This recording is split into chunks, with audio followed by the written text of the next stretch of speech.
So open the door.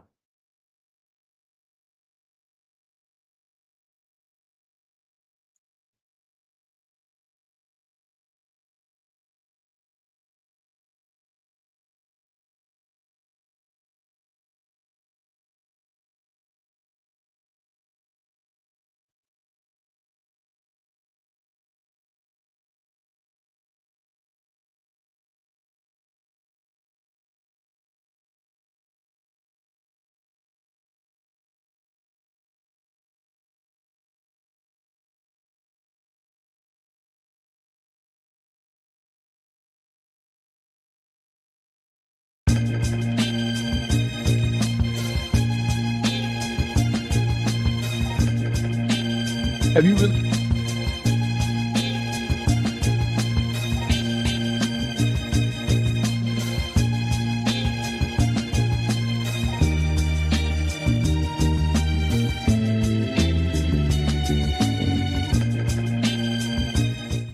Really moving on from the Diddy situation? Because I saw you say on Tamron Hall that you healed from it, but then you also say he destroyed your life, and it feels like after he went to prison, you started kicking his back in. I guess it feels like that, but we just went through a Well, not prison, but jail. No, we just went through a chronology of all the things that I'm saying now. I've been saying. Number one, number two, you can't delete the Little Rod lawsuit and those accusations of him bragging about shooting up the club and making me go to jail.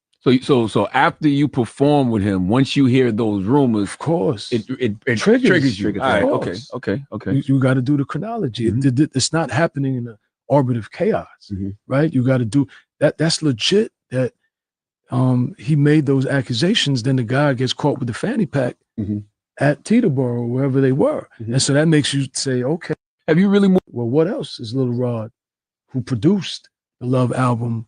What else is he telling the truth about? So that makes you look at him crazy. Then the video comes out with Cassie, so then another lie is exposed. And there's only a few people who know the truth about that night. Yeah. Right? So if you know the truth and then you hear Rod say something like that, you like, oh, word? Exactly. You out here bragging about this? Exactly. Okay. Exactly. I get it. Exactly. But even still, I say here what I've said in all my interviews, but that doesn't make the headlines. When they ask, how do you feel? I would not wish incarceration on my worst enemy. I take no joy and no satisfaction in what is happening to Diddy. And I pray for the victims, especially Cassie, that they get closure and they heal. And I pray for Diddy, that he's able to figure out why he is where he is. Well, what else is Little? Somehow I don't believe totally Shine. I don't believe Shine totally. I mean, you don't wish prison on your worst enemy. And he went to prison by his own words because of Diddy and for Diddy. I have a hard time believing that. He's a statesman now. He's gotta do that politically correct stuff. But Diddy apparently is being a bad boy in jail. We're gonna talk about Diddy this morning. Cat Williams. Whew, Cat Williams he's something else. Cat Williams is a savage, isn't he? He made some serious comments yesterday as well. We're gonna talk about Cat Williams this morning. That dude is hilarious, but the stories he tells, while funny, they real. Also this morning, a woman that's been on death row since 2008 might finally be getting some justice. He might finally be getting free. Talk about that too. And as we continue to move into this toward a Trump world, we're going to look at some of the best options for African Americans who want to move abroad after that election. Worldfootprints.com lists the friendliest destinations for Black folks. So we'll talk about that as well. First off, I see RNG mentioning Byron Donalds as possible education secretary, but apparently the front runner for that post is Tiffany Justice of Moms for Liberty, who says the Department of Ed should be shut down. And apparently, RNG, the only Donalds that will, or at least have a chance of serving in that cabinet, is Byron's wife, Erica, who is also on the short list for the Department of Education. And Erica also says the DOE should be shut down. So the two two of I won't say leading candidates, but two of the known candidates for that job both want to shut it down. It's like I want this job, but I don't want this job. I don't want the job to exist anymore. And yeah, well, not one black man in Trump's cabinet picks Mike V. We're not surprised. I mean, it's full of folks responsible, or in some part responsible for Project 2025. And remember, throughout the campaign trail, Donald Trump's, oh, that's not my thing. I don't agree with that. I'm not. Y'all all got played big time. And we also see MSNBC's Morning Joe host, Joe and his wife. You remember how scandalous he and Mika got together? Hmm. Well, no surprise here. They went to Mar-a-Lago and kissed the ring, rekindling their relationship with Donald Trump, a relationship that's been strained for about a decade. And they defended meeting him as an effort to, quote, reestablish communication with the president-elect. Critics have called it a glaring example of white privilege, mainly as Trump returns to power. And they also say it's the proverbial knee on the necks of marginalized communities. Neo Nazis were seen marching throughout Columbus, Ohio, hurling racial slurs, all in response to Trump's return to office. And we all remember the Madison Square Garden rally last month or earlier this month. And so Mika says what we did agree on was to restart communications. He says, my father often spoke with world leaders with whom he and the U.S. profoundly disagreed. And give it a break, Mika, please. She says this is a task shared by reporters and commentators alike. Her father was a national security advisor. So, yes, he did speak with world leaders. You're not a national security advisor. MSNBC's ratings are so bad. I'm pretty sure that the head of MSNBC was all for this kissing the ring at Mar-a-Lago. And then Scarborough says a lot of Democratic leaders we have talked to this past week since the election have told him and Mika that it's time for a new approach. So it's a different approach to kissing the ring? Is that what they told you? Or did they tell you to kiss something else? I mean, give me a break. Then it goes on to say we will not defend or normalize Donald Trump. What do you think you're doing? What do you think you're doing? This guy has a cabinet. Have y'all seen a picture of his cabinet? Unbelievable. It is his cabinet. His cabinet is all about uh affirmative action. That's what that's about. It's about nepotism. Project 2025, their version of affirmative action.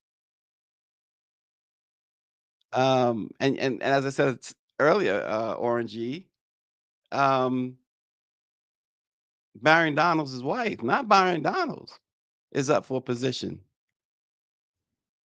Byron Donalds' wife is white. And again, there are still a couple of jobs remaining on Pennsylvania Avenue. Well,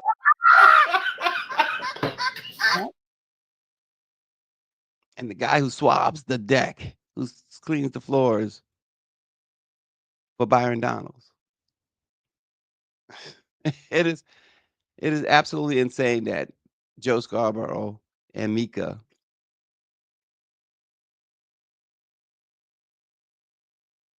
would pull. It just show it once. Hey, see, that's the difference. One of the many differences, right? White folks can hide, right? We can't. We can't, right? They can change back over. You can go because they got that as my man Orange always says, the protection, the complexion for the protection. And then Joe is the guy who, instead of placing the blame where it belongs, he claims that the election, Harris lost the election, Vice President Kamala Harris lost the election because of, quote, racist Hispanics and sexist black men.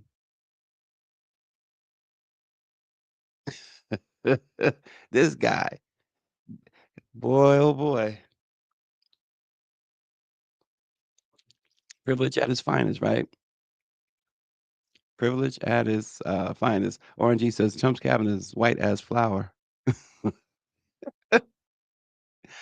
I know there is some things called wheat flour, right? Well, he use a little wheat. That's just not going to happen.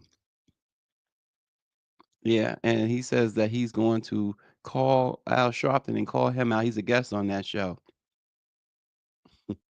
Austin says Donalds, Robinson, and Scott have been named special assistant to the president for shining shoes, tap dancing, and White House groundskeeping. Right, Mike V says they are the real DEI hires, didn't earn it.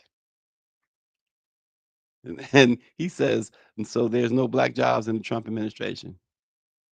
There's no black jobs. That's right. I mean, Elon Musk, Vivek Ramaswamy, give me a break. And then Matt Gates, and they are trying. They're fighting now to keep that report quiet. They don't want them to release the report on him now. Lawyers for 2 underage girls have now come forward to say, yeah, we're in that report. Our clients are in that report. He sexually assaulted them. So this is who you want as the head of law enforcement, the Department of Justice? Isn't that something? And throughout the campaign trail, we hear stuff like Crooked Joe, stuff like that. It's crazy. Y'all crazy people. Really crazy people.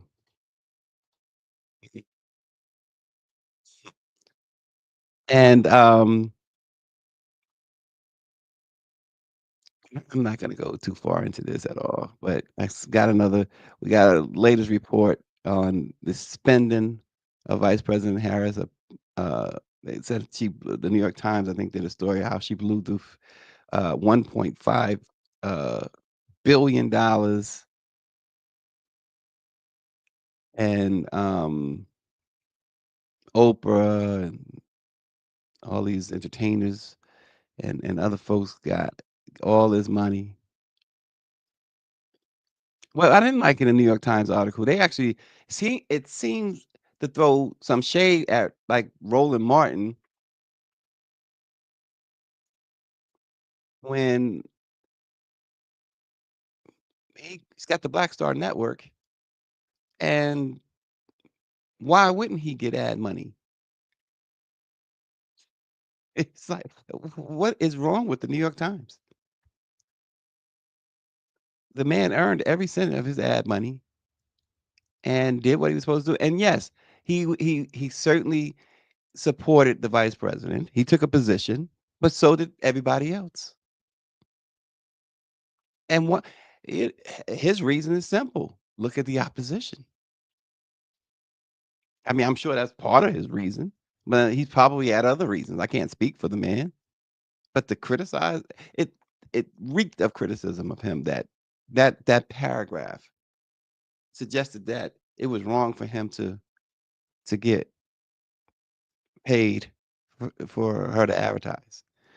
I mean, I agreed with the criticism of the Oprahs of the world and the entertainers like Beyonce and the rest of them. Now they didn't get paid directly, and it went in their pockets directly, according to the New York Times. And Oprah herself said it went to paying staff, and it's still the $1 million, it's still $1 million. And, 'cause look, hey, if you when you are mega rich, and I don't want to pile on Oprah at all here. No one, she did what she did. She paid her staff. It didn't come out of her pocket, and that's what's the bottom line for her. But when you're mega rich like that, and that includes these entertainers, the other entertainers, and this is a worthy cause. If you feel that is a worthy cause, then you take care of your staff. And that way it shows that you are really pushing that particular cause or individual in this case. You could find some other ways for them to use those millions of dollars.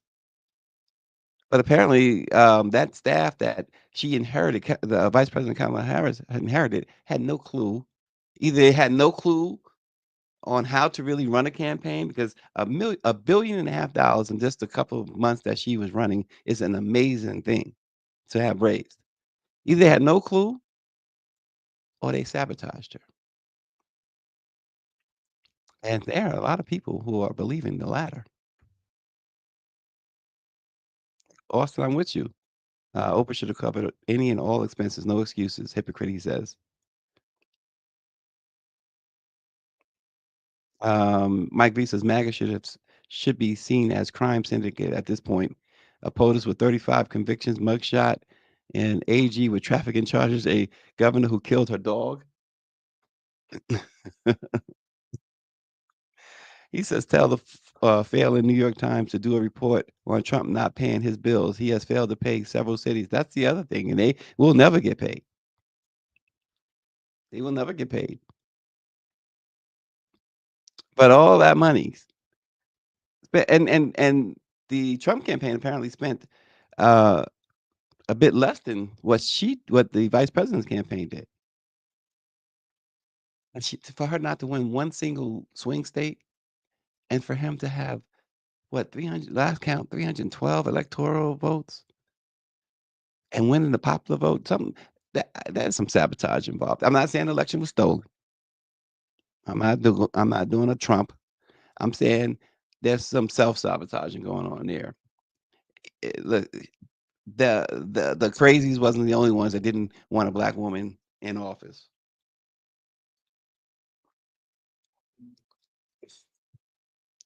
There is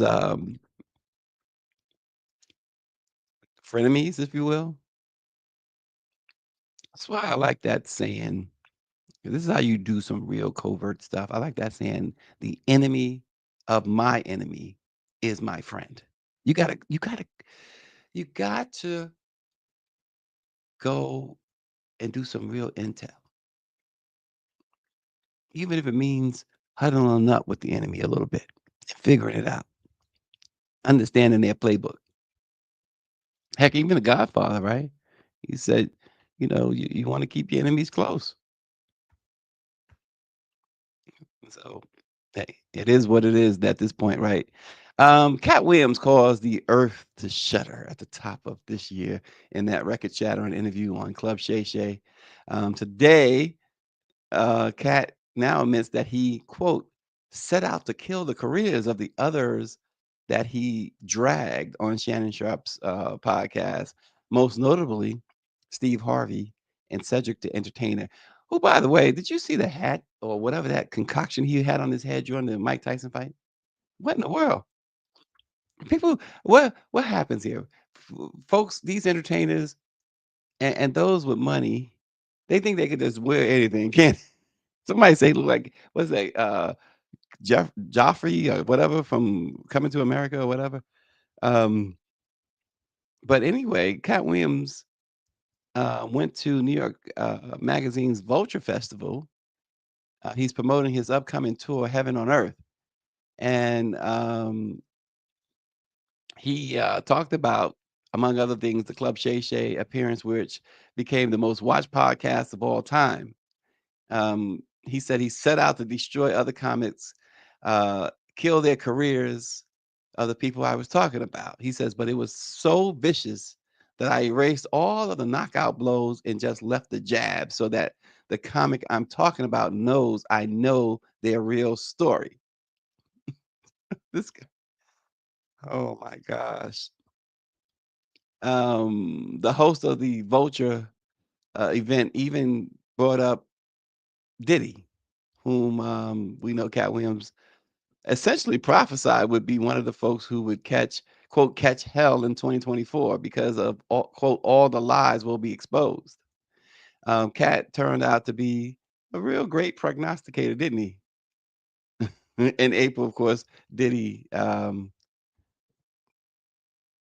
mansions were raided, and of course, in September, he was arrested and jailed, where he sits today. Of course, he says, Cat Williams says, I am anti-establishment, so I can never be the establishment. Even if I'm at the Diddy party, I'm there to tell. He says, I'm there to see who is in here and what do y'all get from being in here. So nobody likes to have me around. I'm there for bad intentions. Oh man, that guy. He really had it in for particularly Cedric the Entertainer and Steve Harvey. And, listen, nobody has really tried to come back at Cat. So take that, for what it's worth. Nobody's really tried to come at him, so because of the Shay Shay, interview. So there you have it. Cat Williams, unleashed. Wow. And speaking of Diddy, so today is a interesting day in Diddy's case, perhaps in his life.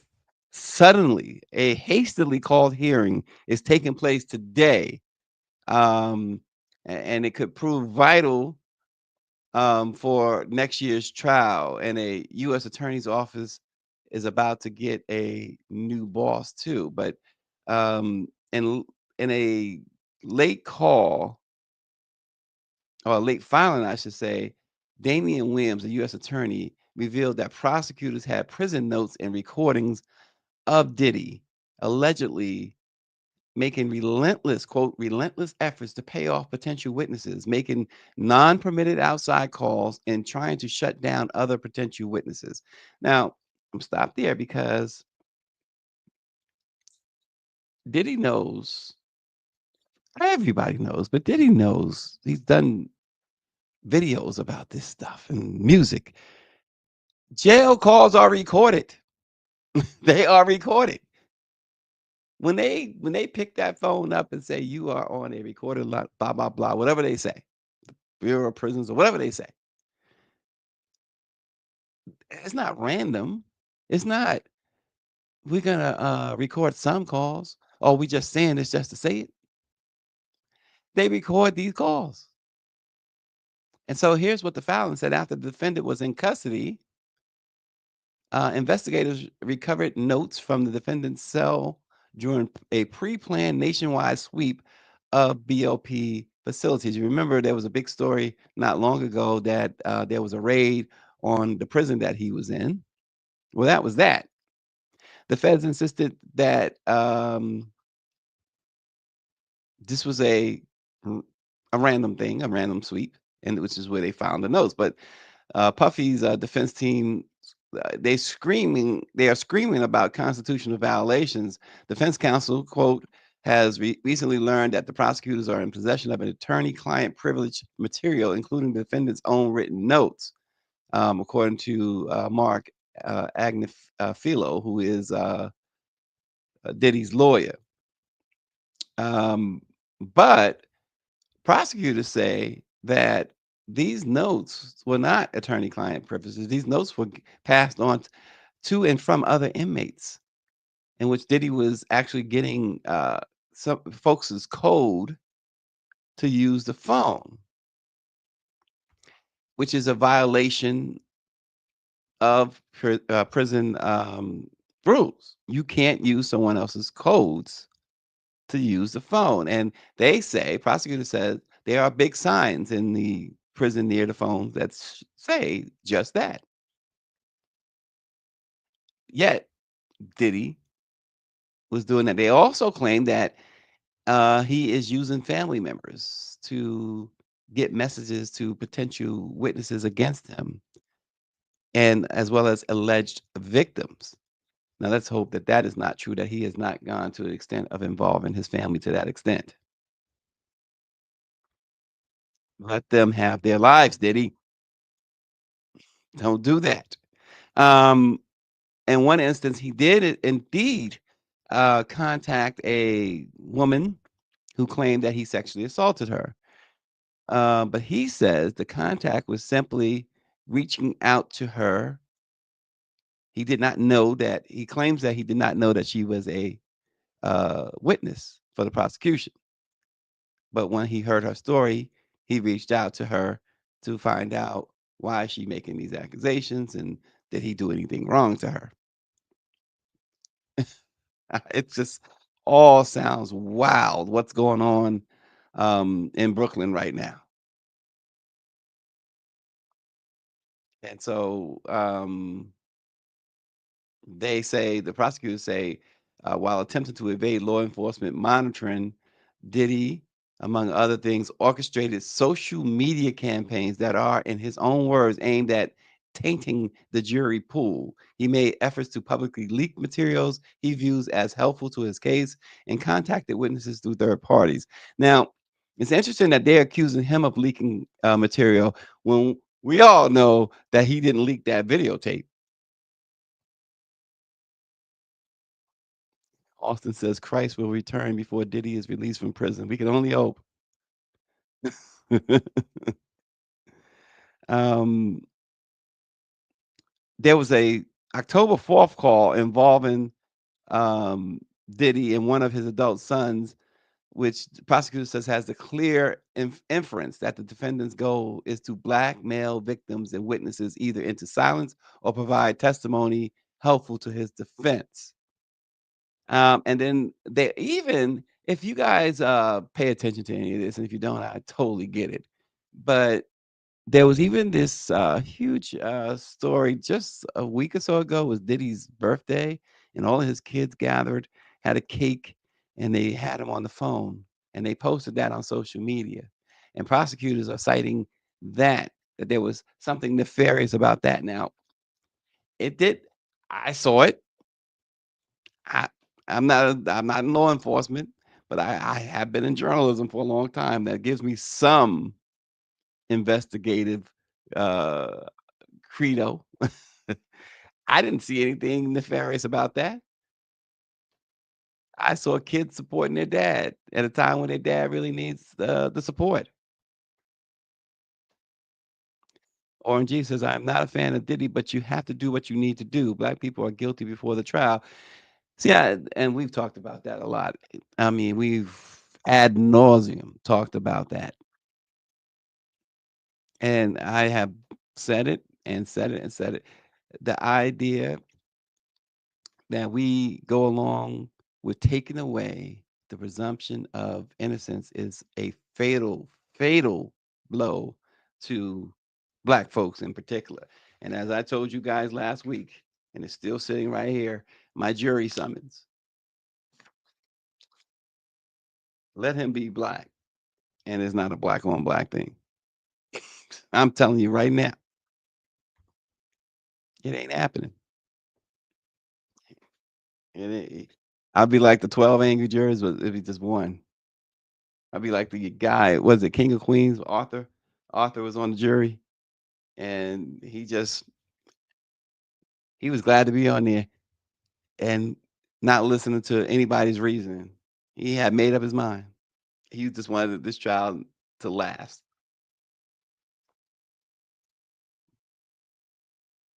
Brother, you're not going away. You're not going away. At least not with me on the jury. It'd be a hung jury. They have to try you again. That's about it. Not in these times. Um,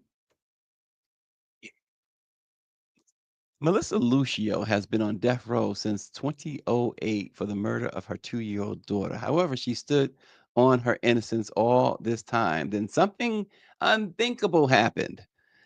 Melissa was granted a stay of execution by the Court of Criminal Appeals 2 days before her scheduled execution in 2022.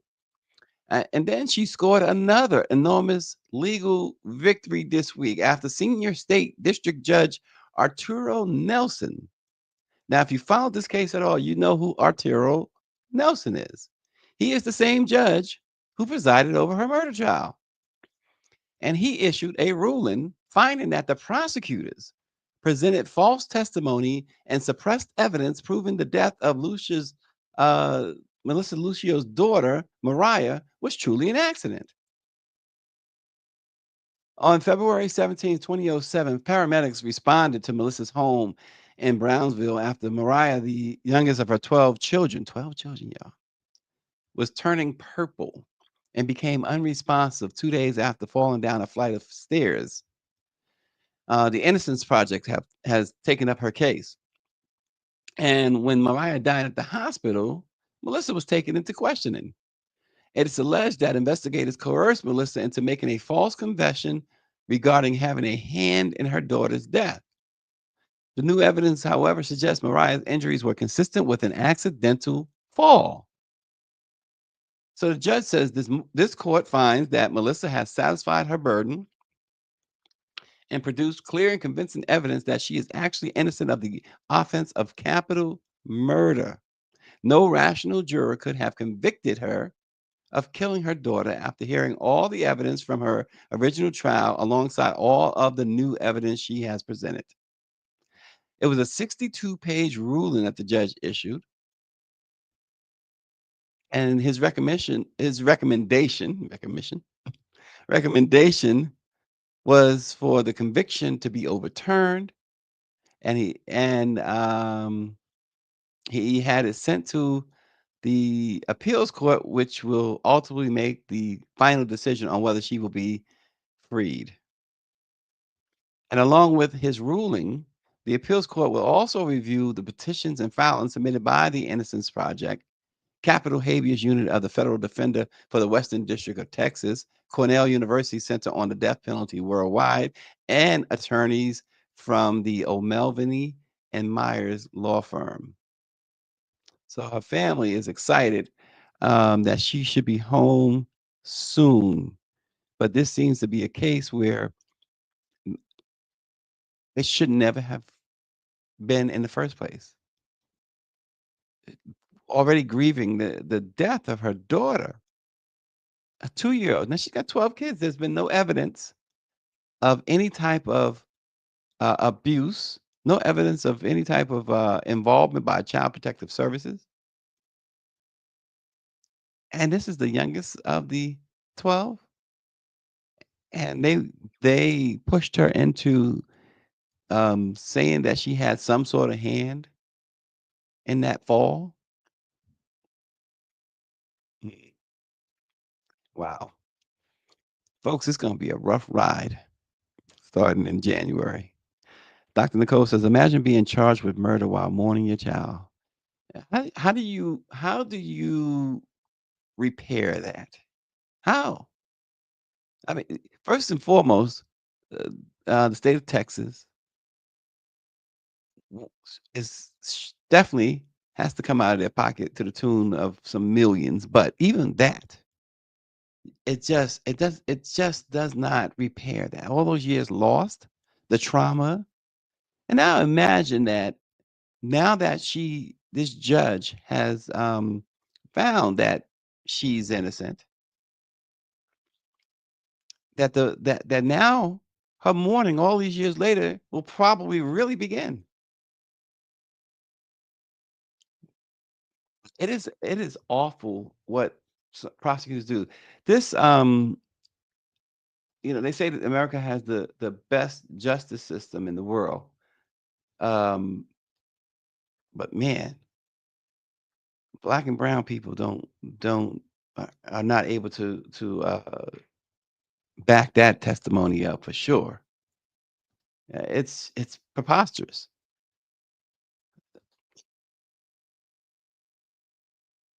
So, speaking of the world and abroad, as Donald Trump's re-election prompts deep reflection among many Black Americans. A growing number are exploring the life outside the U.S. Over the past few weeks, friends and families uh, have reached out expressing a genuine interest in relocation. According to the co-founders of World Footprints, um, who say that they've spent decades traveling the world, sharing stories of culturally rich destinations that offer beauty and belonging. For those preparing to take the leap, uh, the organizers of World Footprint, the owners of that site, have created a list of 7 welcoming, safe countries for Black Americans, including tips on residency and local considerations to make transition easier. For Black Americans considering relocating, um, countries like Ghana, Mexico, and Portugal, they say offer a blend of community, safety, and cultural richness. Places like South Africa, Costa Rica, Thailand, and Colombia bring unique experiences for retirees, remote workers, and those seeking adventure. With practical visa options and clear pathways to residency, each destination offers a solid foundation for a meaningful new chapter. Website has listed the 7. And again, they are Ghana, Mexico, Portugal, Costa Rica, South Africa, Thailand, and Colombia. So, Black folks, World Footprints have done the homework for you, and and you can go there at worldfootprints.com and look at the reasons why. um they list, hey, this is good for this type of work, this is good for remote work, this is good, et cetera, et cetera, this is good for health care, et cetera, et cetera. um I know that I have a niece who goes to France every year for her doctor's appointments. Um, when we were in France, they we found mm, that their healthcare system was really interesting. Doctors are not paid like they're paid here. They're not even close.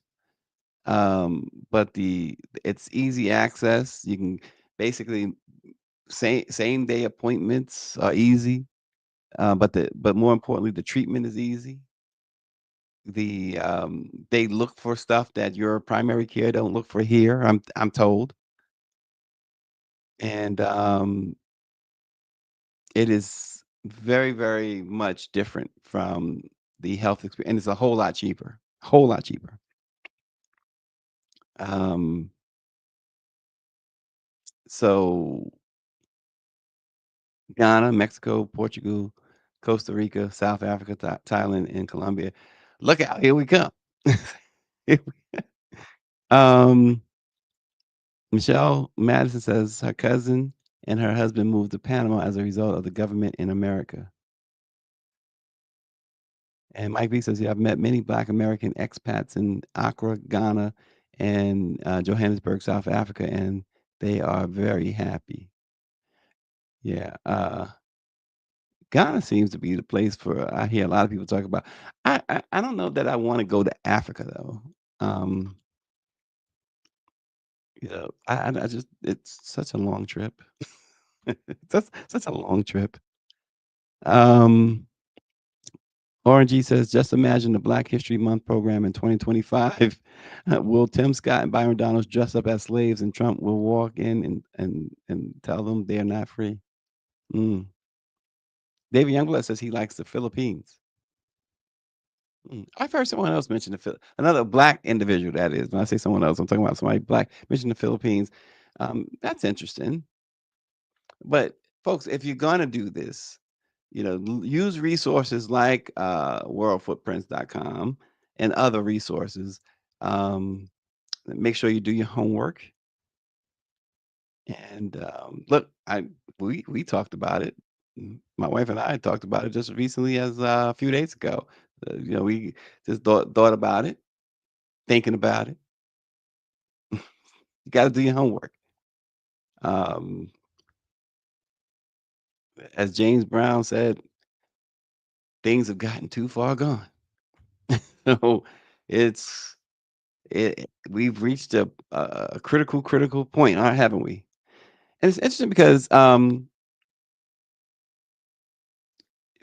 folks said in 2020 that if Trump had won, they were prepared to leave, and they really thought most people, really thought that once he lost in 2020, um, that was it. It was a wrap. We didn't, the MAGA stuff was done,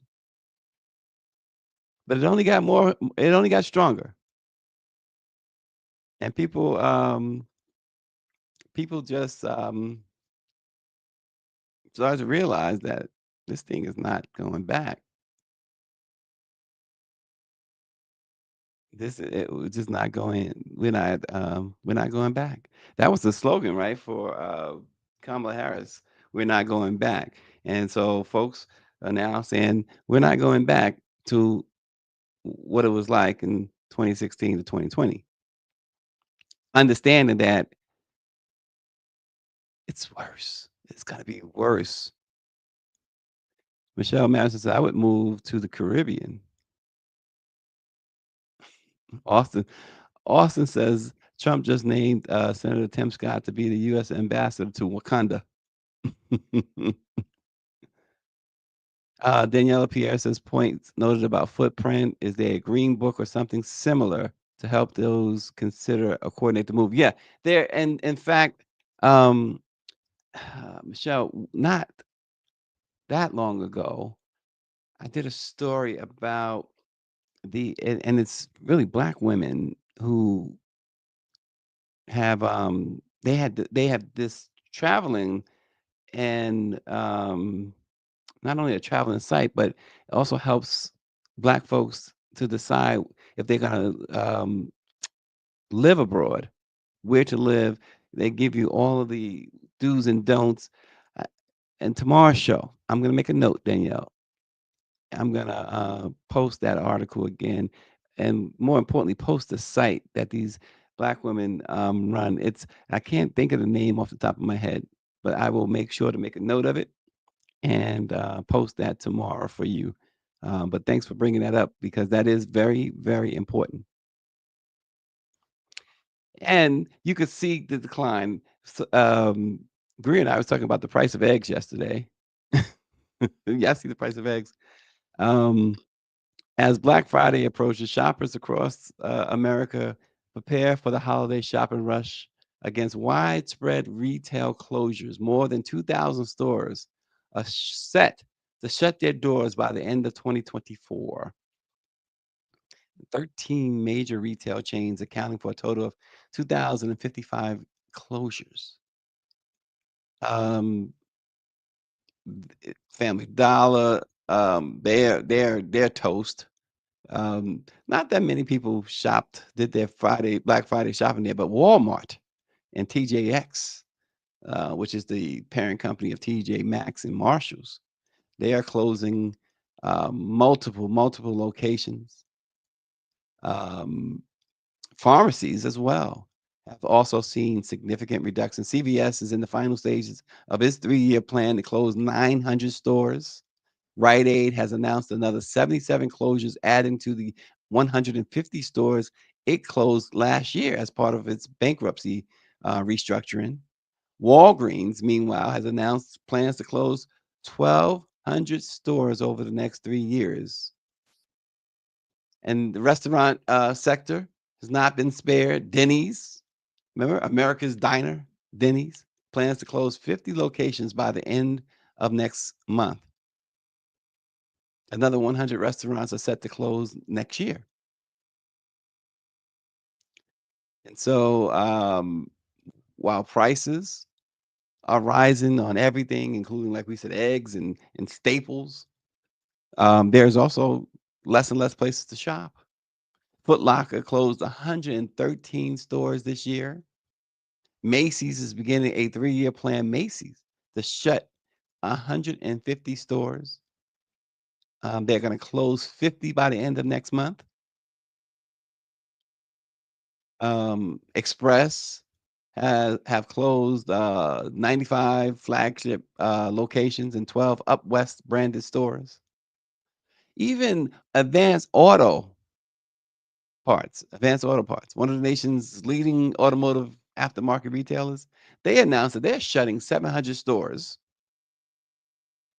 LL Flooring, which used to be Lumber Liquidators, they're going out of business entirely. And experts who are analyzing this situation are estimating that as many as 45,000 stores could close across the country over the next 5 years. And even Costco, Target, and Home Depot, they are scaling back. 7-Eleven announced that it's going to close 444 locations across North America. So it might just be the best of times to go to one of those destinations. Orange G says, if Black people only shop Black-owned businesses, we would be better financially. On Black Wall Street, money changed 26 times before it left that street. Yeah. Yeah, we mentioned Mike V, the neo-Nazi march in Columbus, Ohio, earlier this morning. He says it's not even January. This is just the beginning. Yeah, there's no question. They have left nothing to the imagination as to what's coming. So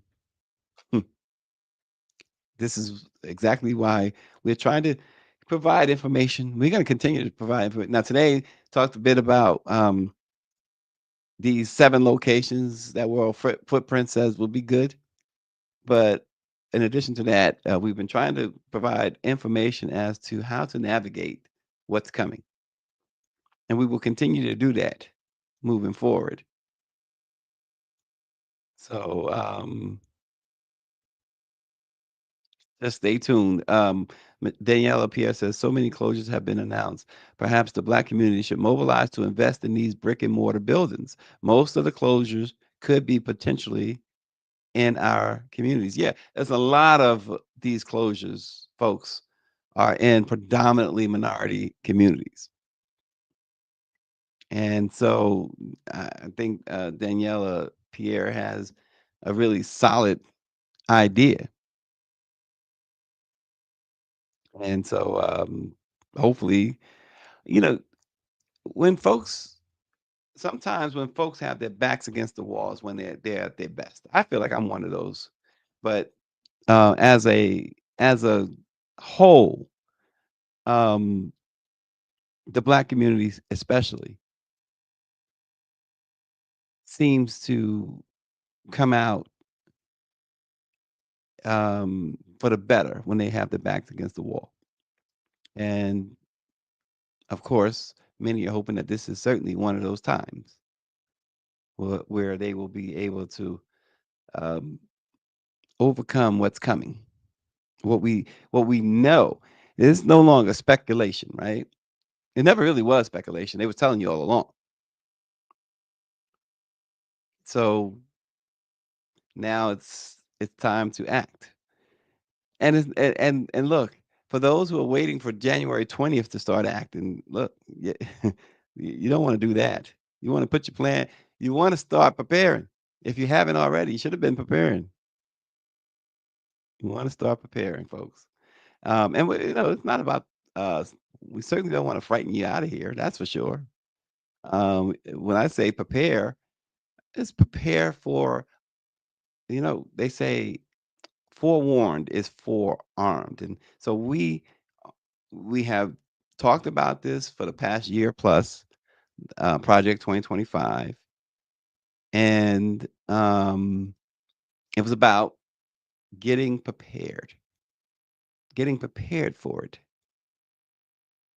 And so now we are on the cusp of it being implemented in its entirety. Because remember, as we said, some of that stuff had already been implemented, even with Democrats in control. And Danielle Pierre says, when these establishments come in our communities, we should include language in our community benefits agreements on what happens during the closures too. From my experience, a lot of emphasis is placed on when the company moves in, but moving out should offer some benefits to the community as well, she says. 100%. 100%. So the preparation continues. And here at Let It Be Known, we're going to continue to, as long as we can, provide you with news and information that we believe is going to be helpful. So we appreciate your support. We appreciate your continued support and tuning in every weekday morning. Thanks for watching. We'll see you again tomorrow.